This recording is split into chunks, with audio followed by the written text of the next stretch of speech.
Olá, pessoal! Eu sou Laura Perucchi e esse é o Let's Talk New York, um podcast para falar sobre a vida no exterior e também sobre a vida em Nova York.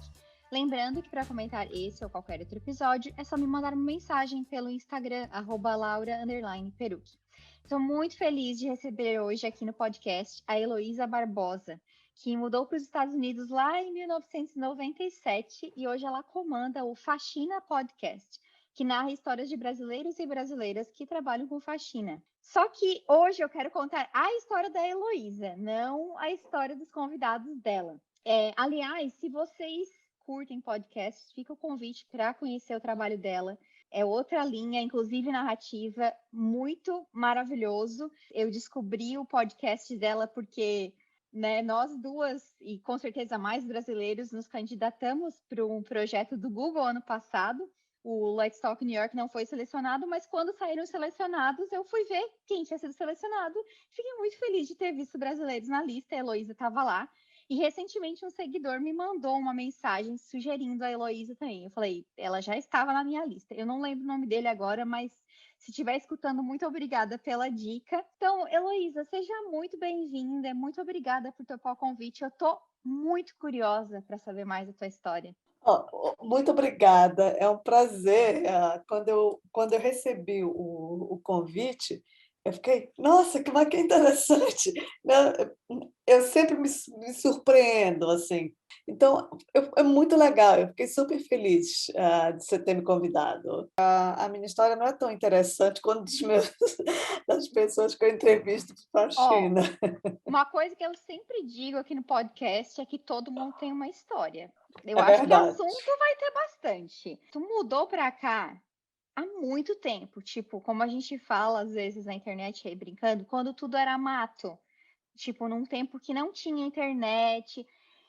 Eu, morando no Brasil, sou do interior de Santa Catarina, muita gente, eu cresci ouvindo meu pai falando, fulano foi para os Estados Unidos, ciclano foi para Boston.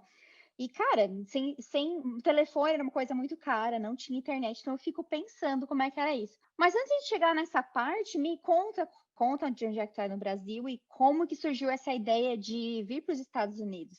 Já vou começar corrigindo um pouquinho, porque eu não vi em 97, eu vi em 94, mas Antes ainda, mais raiz. mais raiz ainda. Como que eu vim parar aqui? Eu não tinha planos nenhum dos Estados Unidos. É engraçado porque envolve amores, né? Eu estava nos meus 26 anos, alguma coisa assim, um relacionamento, né, que eu tinha de 7 anos. Você mora junto, né? Não é casado, mas você mora junto. Mas a gente já morava junto há 7 anos. E o relacionamento acaba. E quando o relacionamento acaba, eu fiquei assim, o que eu vou fazer da vida agora? Eu estava morando em Brasília, e eu tinha começado um mestrado também em Brasília, na área de psicologia do desenvolvimento. Sabe quando você fica assim, você perde o chão? Aquela relação era o que me identificava naquele momento. Ao mesmo tempo que eu fiquei sem chão, ao mesmo tempo eu fiquei assim. Então, agora, sei lá, eu quero viver, né? Aquela história do quero viver e tal. Apareceu uma pessoa por lá, um ser encantado, e que eu conheci numa festa, e a gente namorou por uma semana, basicamente. E esse ser tinha a dupla cidadania, né? Era brasileiro e americano, e ele estava, coincidentemente, em Brasília visitando os pais. Né? Então, depois de uma semana, ele voltou, a gente continuou se correspondendo e tal.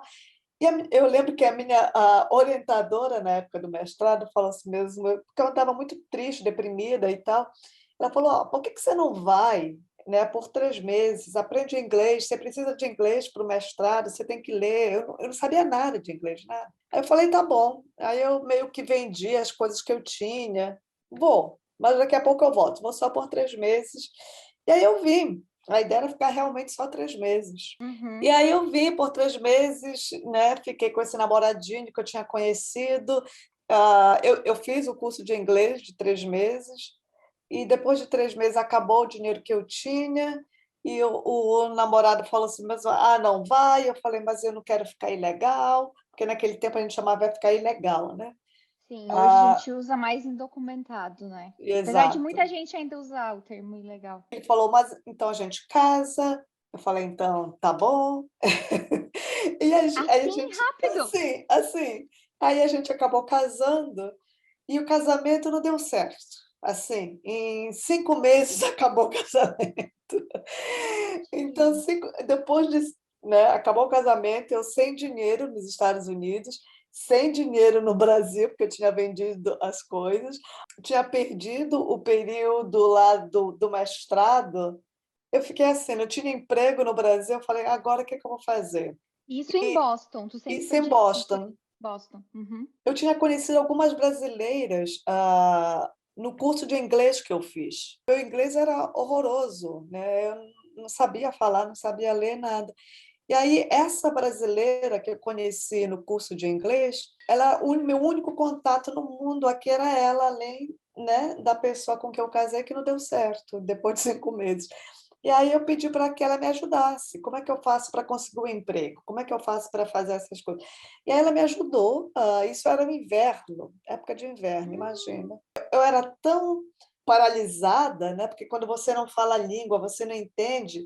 Ela me levava mesmo pela mão nos lugares, me explicava, olha, você pede o que chama de aplicação, né? Você pede documento de aplicação, porque naquela época você não fazia nada por internet, você ia Ah, é. pessoalmente. E você esperava, né, que as Tinha que pessoas te literalmente ligassem bater de porta em de porta. porta em porta, literalmente. A única vantagem que eu tinha, porque eu não falava inglês nada, a única vantagem que eu tinha é que com esse casamento que não deu certo de 5 meses, eu consegui um green card. Eu podia pedir preencher esses formulários de emprego né, em restaurante, em café e tal, porque eu tinha, né, um green card.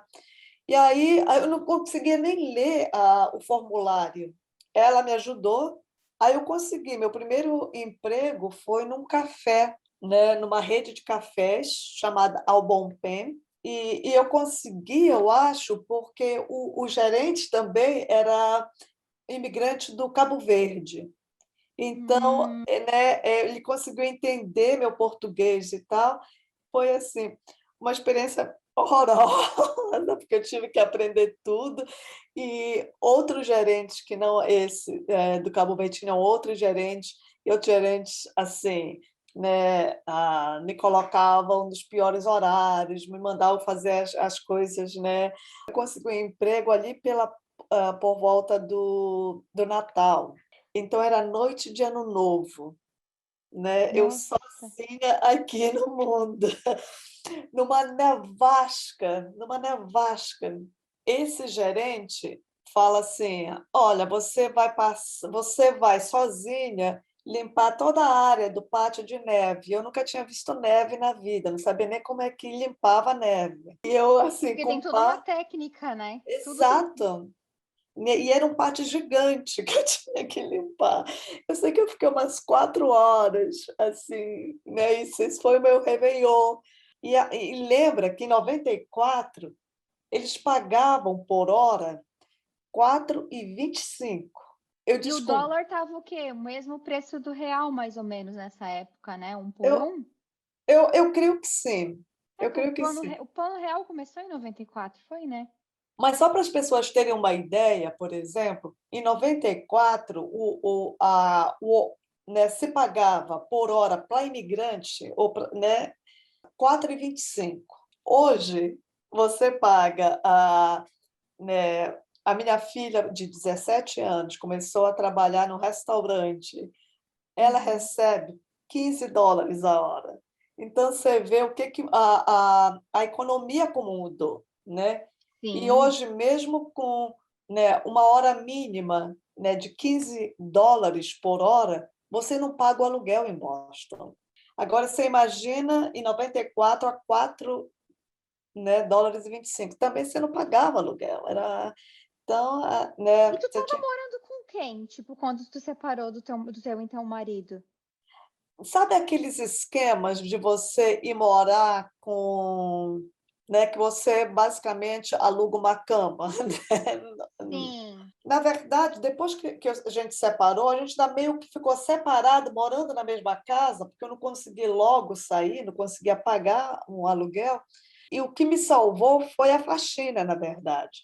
Essa brasileira que me ajudou a conseguir os empregos, o emprego no café, ela falou: olha, se você quer realmente fazer dinheiro, você precisa limpar a casa, que é onde paga melhor. E ela falou: e aonde realmente paga melhor é se você for limpar a casa em Martha's Vineyard.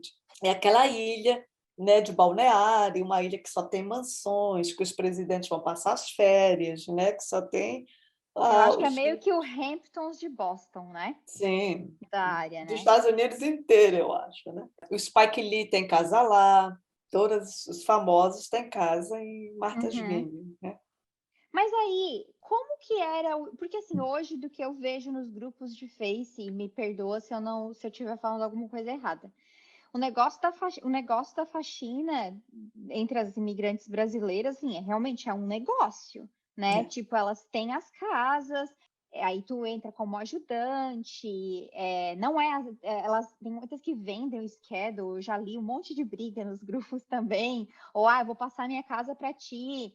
Rola também um boca a boca, eu acho, de indicação, né? Como que era naquela época e como que tu conseguiu começar a trabalhar nisso? Olha, naquela época era a mesma coisa. Essa brasileira, quando ela me falou isso, ela falou assim: "Ó, você precisa ter um carro, né, mas você precisa ter um carro, porque você tem que sair daqui de Boston e ir para a ilha, e lá nessa ilha, né, que você pega uma balsa, né, você atravessa de Uhum. balsa. Então você chega lá e então você vai ser a minha helper. Tenta vir para a ilha em abril". Ela falou: "Chega aqui nesse período, porque é o período que a gente vai começar a limpeza de abertura das casas, porque, as casas têm que estar limpas para quando o verão começa em junho, basicamente junho, julho, ali. E depois, quando começa o verão, aí eu vou precisar também, eu já quero ter a minha equipe formada", ela falou. Então, a pessoa que aluga a casa, por exemplo, para o final para uma semana, ela sai no sábado, a outra está chegando no sábado. Então você tem que correr para limpar a casa, né, para o outro que está chegando. Agora imagina que você tem 5 casas para fazer, E né, são para umas limpar. mansões, né, pelo São que tu umas falou. mansões, mansões, né. Eu trabalhei no café, trabalhei em café, trabalhei em pizzaria, trabalhei aonde pudesse no inverno para conseguir dinheiro para comprar o carro que eu precisava. Eu comprei um carro caindo aos pedaços. Coloquei tudo que tinha, que não era quase nada, era livros e roupas, né, porque eu estava aqui há pouco tempo, e fui para essa ilha. Por um mês eu dormia dentro do carro, né, estacionava no estacionamento, né, de um supermercado qualquer. A última casa que eu limpava, eu tomava banho. As casas ainda, nesse período, elas não estavam ocupadas, como eu falei, né. Sim, Imagina, são mansões que ficam fechadas o inverno inteiro, né, e sim. e aí, em abril é a limpeza de abertura, então você tem que limpar cortina, todas as cortinas, os sofás, todas, né, as almofadas, os tapetes, porque, né, acumula um mofo, né, do inverno. Sim, sim. Então você tem que limpar absolutamente tudo, todos os armários, tudo, tudo, tudo, porque quando as pessoas chegam, né, em junho, tá aquele ar de frescor da casa, né. Aham, sim. Aí eu fazia isso, então na última casa que eu limpava, eu geralmente tomava banho, ficava no carro, até eu conseguir um local também dividindo com brasileiros, né, porque vai muito brasileiros, né, para essa ilha trabalhar na temporada do verão, e assim, eram, sei lá, 5 pessoas, né, numa coisa de 2 quartos, ou 6 pessoas, uma coisa de 2 quartos, a gente dormia, né, vários, mas a gente se virava, né, se virava. Eu era a helper, ela era a dona do schedule. E ela ainda era contratada de uma agência imobiliária, que fazia os aluguéis das casas. Era tanto dinheiro, né, era tão caro as coisas, né, tinha o cara da agência tirava a parte dele, ela tirava a parte dela, logicamente, e o que me pagavam era assim, eu que estava acostumada a trabalhar por 4,25 ou $5 a hora em Boston, lá eu fazia, naquela época, eu fazia 15 a $20 a hora como helper. Então, era assim, uma coisa muito boa. Fez muito dinheiro? Eu fiz. A gente trabalhava enlouquecidamente, de 7 da manhã, né? E uma coisa que as pessoas também precisam saber, que em Boston, no verão, o sol, né? Você tem 5:30 da manhã, você já tem um sol brilhando no céu, né? Uhum. E o sol fica até às 8 da noite, né? Então, a gente trabalhava, tinha casa para a gente dar conta, a gente tinha casa que, tipo assim, se a casa estava vazia, a gente ia para lá às 6 da manhã já começar a limpar. Então, você Sim. limpava das 6 da manhã até às 7, 8 da noite. E no outro dia a mesma coisa. E isso de domingo a domingo. Fisicamente super pesado. E foi aí que eu aprendi como é legal também trabalhar em grupo. Porque imagina, né? Não dá para uma pessoa só limpar uma casa. Você vai nessas casas grandes, né? A gente é em três. Se você tem 6 casas para limpar no dia, em três, né? Então você fala, na primeira eu limpo os banheiros, por exemplo. Aí na segunda, tá, eu já fiz o banheiro, eu vou lhe tirar pó dessa aqui, né? Porque aí na outra, eu cuido da cozinha. Então, né, para não você ficar fazendo a mesma coisa, a mesma coisa, a mesma coisa, né? Até Sim. porque o esforço físico também é outro, né? De É você outro. esfregar banheiro e de você tirar pó, Uhum. né? Então, Sim. E tu ficou quanto tempo trabalhando com faxina? nessa ilha eu trabalhei de abril até setembro, né? Agosto é o final do verão, a gente fica para fechar as casas, né? Aí quando a gente também tem que fazer uma limpeza, onde você coloca tudo nos plásticos, você guarda os lençóis, Sim. né, as toalhas em plástico e tal. Então eu fiz muito, muito, muito dinheiro. Mas teve uma coisa que foi assim, um evento, sabe aquelas coisas que acontecem na tua vida que muda a tua vida? Eu estava limpando uma casa, era um domingo. As meninas que iam me ajudar estavam doentes, as duas. Como era uma casa pequena, tudo bem, eu faço sozinha, eu vou mais cedo, eu faço sozinha e tal. E a dona da casa, dando ordens assim, faça isso, faça isso, e ela tinha umas roseiras. Ela falou: não esquece de colocar, né, de dar água para as minhas rosas, por favor. Nananana. E ela era muito apegada às flores que estavam no jardim da casa dela. Bom, eu estava lá limpando a casa dela e quando eu vejo uma senhora, americana também, uma senhora, estava cortando flores do jardim dela. Ai, meu Deus. Eu Estavam fiquei roubando desesperada. as flores. Roubando as flores. Eu fiquei desesperada. Eu fui lá, eu falei, pelo amor de Deus, e o meu inglês nessa época ainda era quebradíssimo, não era esse inglês fluente, não. Então eu falava, aí eu, please, please, please, don't.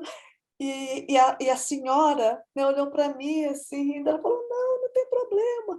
Aí ela falou assim, olha, eu aluguei a casinha do fundo do quintal, né? Eu sou a inquilina dela, porque essa senhora tinha a casa principal e tinha outras casas no terreno.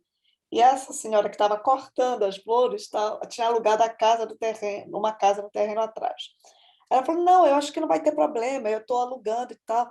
Aí eu falei, tudo bem. Aí ela perguntou de onde que você é, eu falei, sou do Brasil. Ela falou, você quer alugar, você quer limpar minha casa? Eu aluguei essa casa lá do fundo do quintal por 2 meses. Aí eu falei, olha, eu sou contratada dessa pessoa, se você pode ligar para ela, né? E ela é dona do schedule. Ela falou, não, não, não, eu quero você, eu gostei de você. Aí eu falei, uau, é minha primeira cliente e eu botei o dinheiro todo só para mim, né? E aí ela falou assim, eu falei, olha, mas eu só posso então no domingo, né? Porque eu tô né? Eu falei, só posso Sim. no domingo e tal. Ela falou, tudo bem. E aí eu comecei todo domingo ir limpar a casa dessa senhora. Depois que eu limpava, ela sempre falava, senta aqui, vamos tomar um vinho. Me fala, como é que é no Brasil?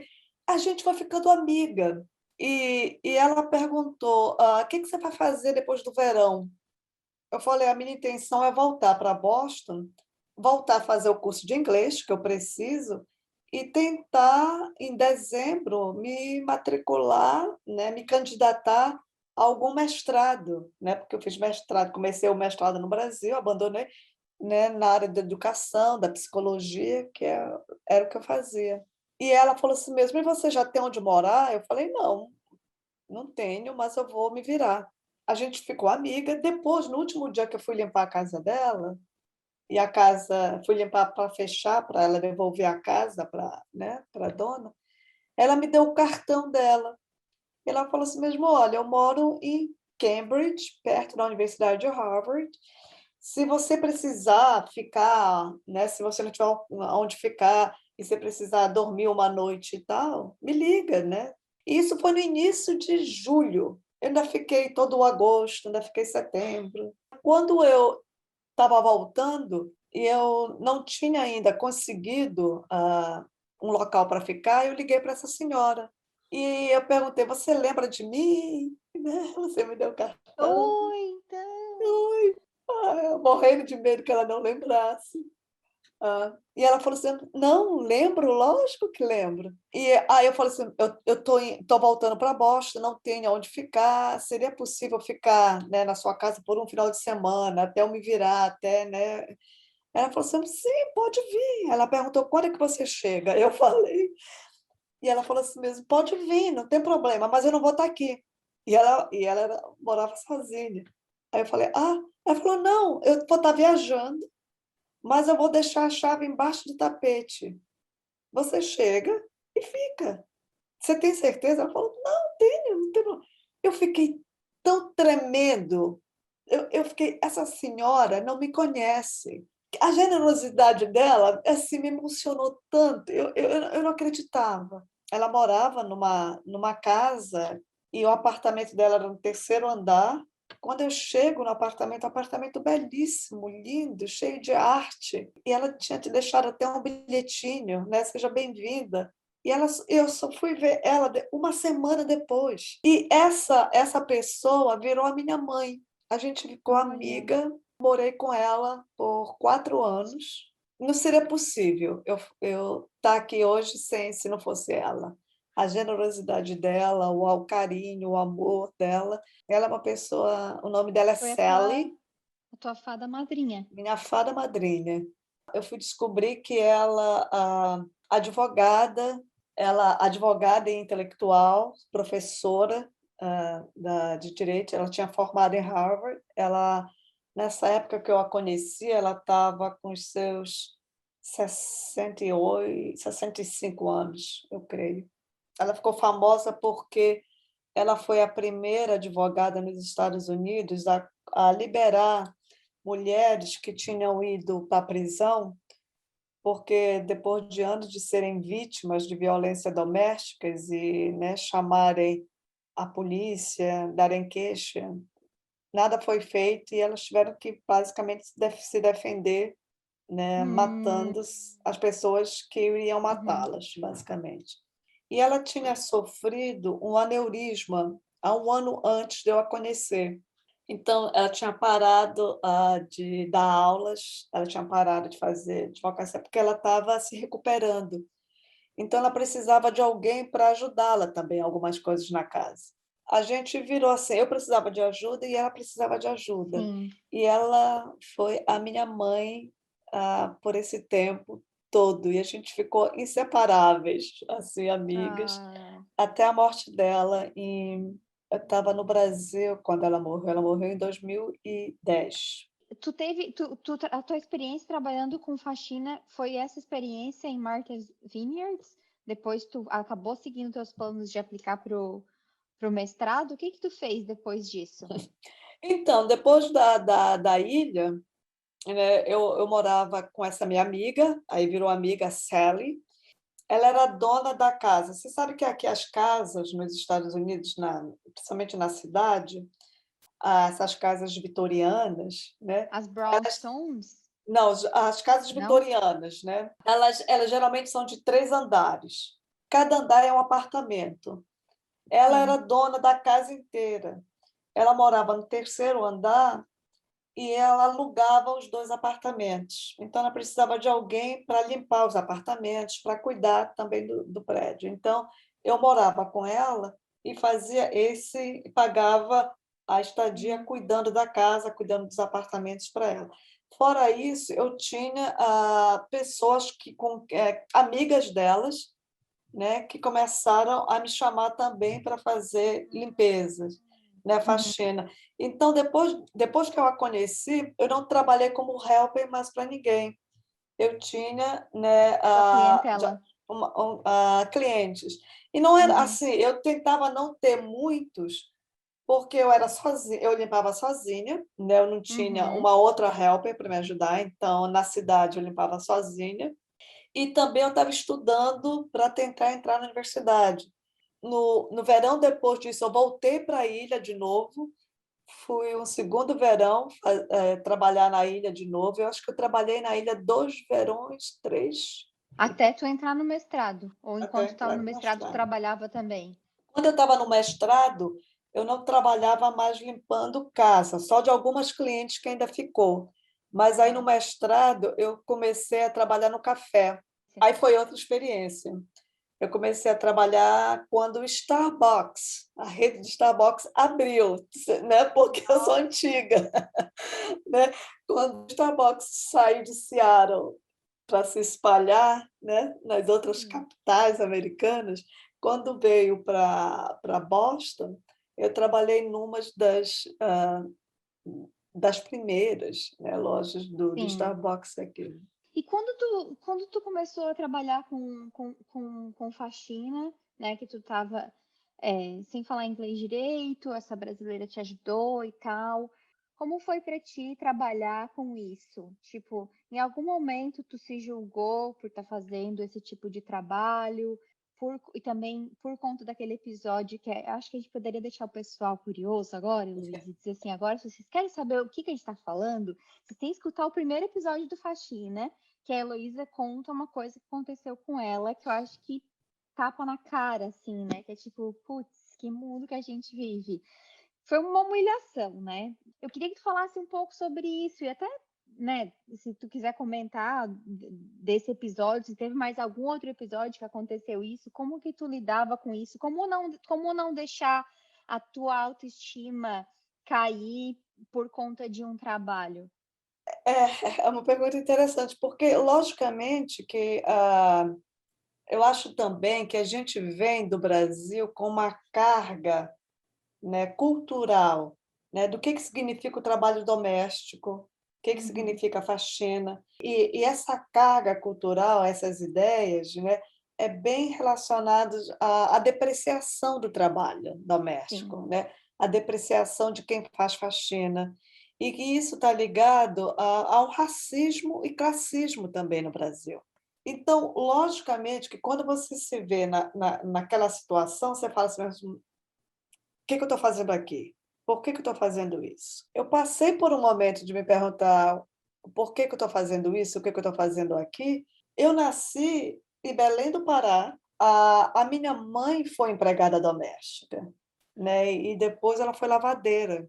E o meu pai é carpinteiro, né. Nenhum dos 2 foi para a escola, analfabetos, e para mim, ter conseguido estudar, ter conseguido, então, a educação para mim foi uma mobilidade social, quebrar um círculo, né, o mesmo ciclo, talvez, né, do que seria, sei lá, da minha mãe. Eu não queria ser doméstica como ela tinha sido. Eu queria estudar, eu queria, né, então eu tinha conseguido sair disso. Então, tá Uhum. aqui nos Estados Unidos e para mim tá fazendo faxina foi realmente foi muito doloroso no início, né. Eu voltei, é isso que eu vou fazer, eu não vou conseguir entrar na universidade, eu não vou conseguir, né, as coisas que eu tinha, já conquistado. Depois, quando você começa a ver a história, né, porque eu acho que também você começa a conhecer um Brasil que você não conhece. Quando eu saí do Brasil, eu tinha, né, eu era de Belém, tinha morado em Brasília, conhecia São Paulo, né, de viajar um pouco, conhecer um pouco do Nordeste. Eu fui conhecer coisas do Brasil, conhecendo os brasileiros aqui nos Estados Unidos, né? Eu não Uhum. conhecia os interiores de Minas Gerais, eu não conhecia os interiores de Santa Catarina, que tem muitos imigrantes aqui. Foi aí que eu fui conhecer né, os sotaques, e foi um super, para mim, um super aprendizado.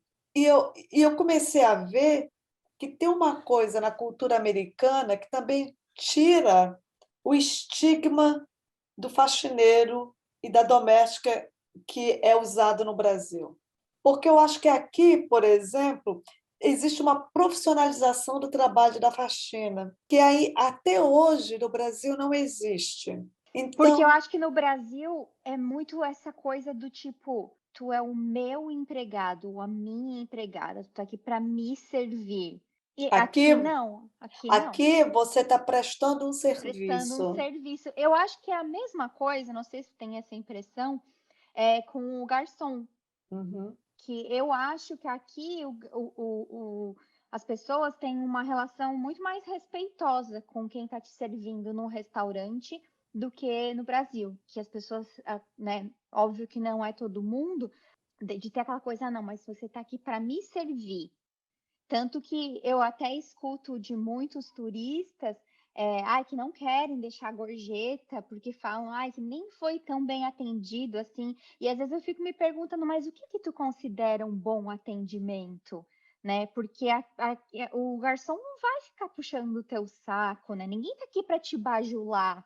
Tipo, a pessoa está fazendo o trabalho dela, assim como a faxineira está fazendo o trabalho dela. As pessoas estão contratando um serviço. Lógico que tem perdas e ganhos nessa relação trabalhista aqui, né? Claro, com Ah, certeza. mas o fato de que ela está contratando o teu serviço, você está prestando o serviço a ela, tem uma relação mais profissional. A faxina aqui nos Estados Unidos também você não espera que a tua faxineira vai lavar a tua louça, vai lavar a tua roupa, ela vai limpar a tua casa. Você prepara a casa para a faxineira vir limpar. E isso é o esperado, né? Você contratou ela para fazer a limpeza por 2 horas. Então, 2 horas ela vai lavar os banheiros, tirar o pó, passar o aspirador de pó e limpar o chão e limpar a cozinha. É isso. Ela não vai dobrar sua roupa, ela não vai fazer a tua cama, ela não vai lavar a tua janela, lavar a tua geladeira. Você quer isso, você tem que pagar extra a ela, Uhum. né? Porque tudo isso é trabalho extra.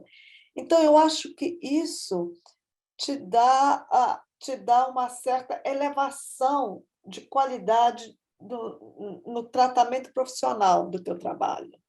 Sim. Por exemplo, no Brasil, você espera até hoje, você paga diarista, né? E você paga a diária dela. Né? A faxineira aqui, você paga ela para limpar a tua A casa em hora. 2 horas. No É, Brasil, você paga o dia dela inteiro.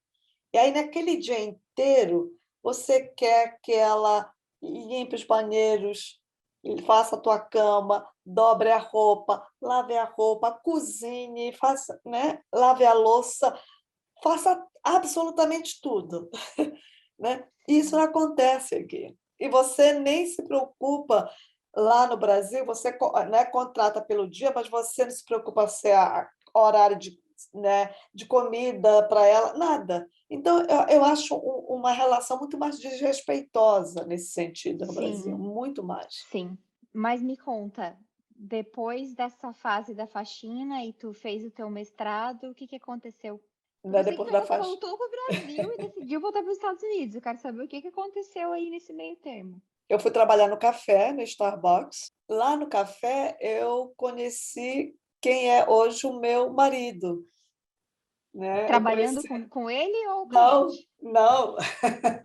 Ele, o cliente, ele veio comprar um café, né? Era um Aham. sábado de chuva, o café vazio, e eu estava meio entediada, e ele já era quase para fechar também, sábado à noite, quase fechando o café, no sábado à noite de E chuva, foi esse tipo de cliente. e ele chega para comprar o café, e ele pede tinha um drink que você fazia, né, no Starbucks, que era americano, gelado, iced americano. Uhum. E eu estava sozinha, aliás, eu estava no caixa e eu tinha que falar o pedido para a barista fazer. E quando eu falei gringo gelado. E Por aí quê? Porque a menina era brasileira também? A outra a menina pessoa? era brasileira também. Ah, E a gente começou a rir, a rir, a rir, assim, né? E ele lá com o dinheiro para pagar, e eu não conseguia nem pegar o dinheiro dele porque eu estava rindo demais. Porque a piada não é piada, só tinha graça na minha cabeça, né? De chamar alguém de sim. gringo gelado porque o pai pediu lá de americana. Mas eu acho que ele achou tão engraçado eu estar morrendo de rir, né? Que ele ficou lá tomando o café dele, como não tinha ninguém no café, e ficou conversando. E aí ele Uhum. começou a vir. E aí a gente começou a namorar, e daí estamos juntos há 24 anos, eu acho. Nossa Senhora! E vocês chegaram a morar no Brasil daí? E Chegamos. por que que vocês decidiram voltar para os Estados Unidos? Quanto tempo Ah, vocês ficaram no Brasil e por que que vocês decidiram voltar para os Estados Unidos? então, quando eu terminei o meu doutorado, aliás, eu estava terminando o meu pós-doutorado. Que demais! Tudo E nessa a área de psicologia psicolo- comportamental? a Educação? educação. E aí eu queria voltar, eu precisava também voltar para o Brasil por uma questão de visto. Aí eu escrevi para as universidades do Brasil, duas universidades me responderam, a Federal do Ceará e Uhum. a Federal de Santa Catarina. Meu sonho era estudar na Federal de Santa Catarina, mas não deu para mim. Minha irmã estudou. Aí a Federal de Santa Catarina me aceitou também como pós-doc lá, e a ideia era só da gente ir por um ano. Isso foi final de 2005. Eu estava com a minha filha, tinha 6 meses, Helena tinha 6 meses, e aí fui eu, marido e filha para Uhum. Florianópolis. Aí a gente ficou, a ideia era ficar um ano, aí no final de 2006, 2007, foi quando acontece a crise aqui nos Estados Unidos. O meu marido não estava com trabalho aqui, né? E a gente estava no Brasil. Florianópolis não é um local ruim de morar de jeito nenhum, e era muito Uhum. mais barato morar lá do que morar aqui, né? E aí eu consegui renovar a bolsa do pós-doutorado lá, e aí apareceu o concurso no mesmo período para professor da Federal. Aí passei. E aí a gente foi ficando, né? Tava muito bom viver lá, maravilhoso. Uhum. A gente foi ficando, foi ficando. Depois de 8 anos, né, em Florianópolis, o meu marido falou: eu acho que agora eu quero voltar. Né, ele é americano. E aí foi quando a gente voltou. Voltamos para cá em 2014, eu acho. Eu queria te fazer uma pergunta, porque, né, essa tua experiência de, pô, ter mudado para cá em 1994, eu não posso nem imaginar. Eu acho que as Você pessoas nasceu que. quando? 86. Eu estava na segunda série. É, eu sempre fico imaginando, né? E eu admiro muito as pessoas que imigraram numa época sem Google, sem internet, sem essa facilidade que a gente tem hoje, né? Porque, sei lá, cara, eu falo com a minha mãe todo dia quando eu quero. Hoje eu não falei com ela, mas se eu quiser eu falo com ela todo dia, toda hora, né? É tão fácil hoje. O que que é? Eu queria saber se tu, como essa pessoa aqui, né, fez essa mudança em 1994. Hoje a gente está em 2021. Como que é passar por essa transição? O que que tu consegue ver de diferente? Já era o que tinha e tô encarando. Como era morar fora sem todas essas facilidades que a gente tem hoje? Como não desistir? Olha, foi muito difícil, foi muito difícil. Por exemplo, nos meus primeiros meses aqui, quando eu não falava inglês, eu não sabia inglês, eu não, né, não entendia. Aconteceu uma situação, por exemplo, eu estava aqui em Boston, você pega um metrô, aí você chega numa estação central, dependendo para onde você desce para, né, pegar um outro trem para ir na outra direção, né? Você troca de trem. E em alguns momentos também tem trens que só vão até ali e você tem que saber mesmo que se você vai continuar no mesmo trem, mas você tem que descer, porque ele vai parar ali, porque, ou sei lá. Por exemplo, aconteceu uma situação comigo que eu estava no trem e eu sabia que a estação era 2 depois da estação central no mesmo trem que eu estava, então eu não precisava fazer baldeação. Só que chega na estação central, né, o operador do trem fala alguma coisa, né, pelo interfone, eu não entendo nada. Aí eu vi todo mundo descendo, eu falei, bom, na estação central todo mundo realmente desce, né? Poucas pessoas seguem. Eu falei, eu vou ficar aqui porque a minha parada é daqui a 2 paradas mais. E quando eu vi, o trem vai, entra num túnel escuro e não sai mais de lá. E o motor se desliga. Escuro, escuro, e não aparece ninguém, e não tem ninguém. Eu apavorada, não tinha ninguém no vagão. Isso era umas 8 horas da manhã, então assim, é a hora do rush. Eu Aham. fui sair de lá no horário do almoço, umas 2 da tarde. No escuro, que eu não conseguia ver a minha mão. E eu só tinha que falar para mim mesma: respira. O que aconteceu foi que o cara deve ter falado: olha, esse trem vai para a garagem, todo mundo desce Aham. aqui. Só que eu não entendi, mas eu fiquei lá. Gente, E não não, tinha mas assim, celular, não tinha celular. exato, Não tinha exato. celular, não tinha Mas nada. Você ia para a rua, você ou tinha que levar, né, moedas para usar o telefone público. Para ligar para o Brasil, você tinha que comprar aquele cartão. E tinha um mercado, um black market, né, dos cartões. A gente, né, eu só ligava para minha mãe de 15 em 15 dias, mês a mês, quando sobrava grana para comprar um cartão que eu pudesse ficar mais tempo falando, né? sobre o condutor, até hoje, às vezes os caras falam que também em Nova York, no metrô, alguma coisa, tu fica, tá, né? Aí tu vê o que vai fazer, porque não dá para entender o que eles falam. Eu queria que tu falasse um pouco desse teu projeto do Faxina, né? Já fizesse o teu merchan. Quando eu voltei para cá, foi quando, assim, eu tinha tempo. Quando eu volto para cá, a minha mãe morre no Brasil. Então eu estava assim, passando por um momento de luto. Pela primeira vez na minha vida, eu tinha tempo. Eu não estava dando aula, eu não estava corrigindo trabalho, eu não estava orientando ninguém, eu não estava em reuniões de departamento, que era o que eu fazia. E eu só estava cuidando da minha filha. É tão importante, eu acho, a história de ter tempo, porque é só quando você tem tempo ocioso é que você se permite a ser criativa. Você ter ócio, você consegue, né, ter esse trabalho criativo. Quem está trabalhando, lutando para a sobrevivência, né, é difícil você conseguir pensar 2 dias depois, né, porque você está É, ocupado com o que você vai comer, com o que você vai beber. Quando você está sobrevivendo, é muito difícil é. sair de si, porque você está ligado à tua necessidade básica. Então, quando eu tive esse tempo livre pela primeira vez na minha vida, eu comecei a fazer uma coisa que eu nunca tinha feito, que é escrever. E eu estava muito envolvida nessa escrita de contos, eu queria publicar esses contos. E aí, quando eu fui em Belém para, né, tentar ver uma editora, falar com editores e tal, para se alguém se interessava em publicar a coletânea dos meus contos, nas 2 semanas antes da eleição do segundo turno para presidente do Brasil.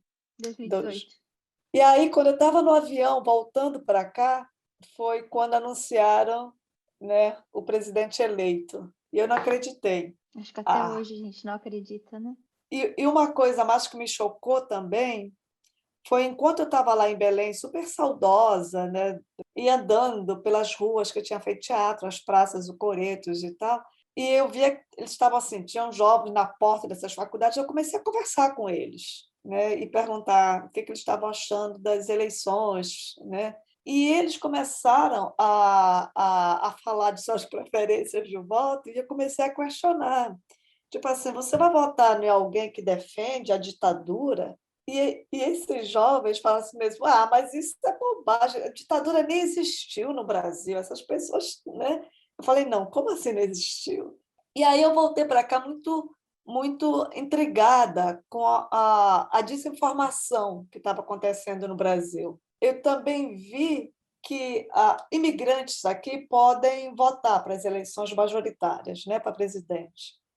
E a comunidade brasileira elegeu, né, o atual presidente. Eu preciso conversar com essas pessoas, né? Eu preciso, né, entender. Eu falei, como é que eu vou fazer isso? Andando pela cidade, eu comecei a ver as faxineiras chegando, brasileiras, chegando para limpar as casas. Né? Tem história, são essas pessoas, são essas histórias que eu quero saber. Como é que eu vou saber a história dessas pessoas?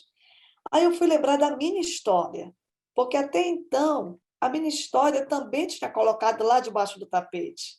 Né? Eu não queria mais Uhum. falar para ninguém que eu tinha sido faxineira. Aí eu comecei o meu trabalho interno de lembrar da minha própria história e querer conversar mais com essa comunidade que estava aqui. Uma coisa que estava faltando e que está faltando, eu acho, nos grupos sociais, na sociedade, no mundo, é empatia. Né? Porque se a gente não consegue se sensibilizar com o que está acontecendo com as populações negras, pobres do Brasil, né? De onde que foi para a nossa empatia?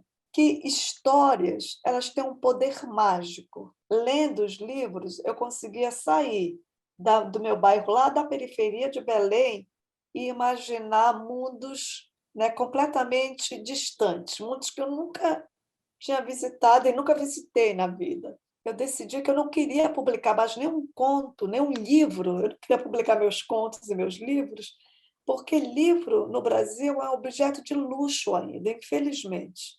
São poucas pessoas que têm grana para comprar. Eu sou filha de dois, né, meus pais analfabetos.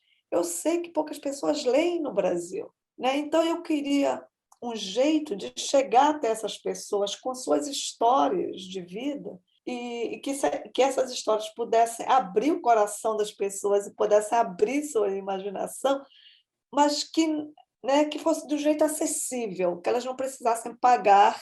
E Uhum. aí foi aí que eu decidi fazer o podcast. Eu não sei fazer podcast, eu nunca fiz podcast na vida, mas eu vou aprender a fazer e vou fazer podcast. E foi E tá aí, fazendo. então, e estou fazendo.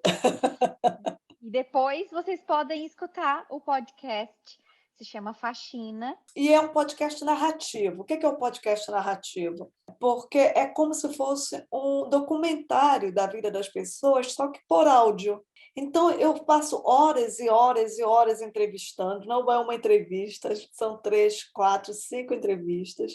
E a gente tenta cortar né, editar e falar como é que é a história de vida dessa pessoa. São as histórias de vida dessas pessoas. Ai, Heloísa, quero te agradecer mais uma vez pela tua participação. Foi incrível. Tu Imagina! falou que, ai, não vai gostar da minha história.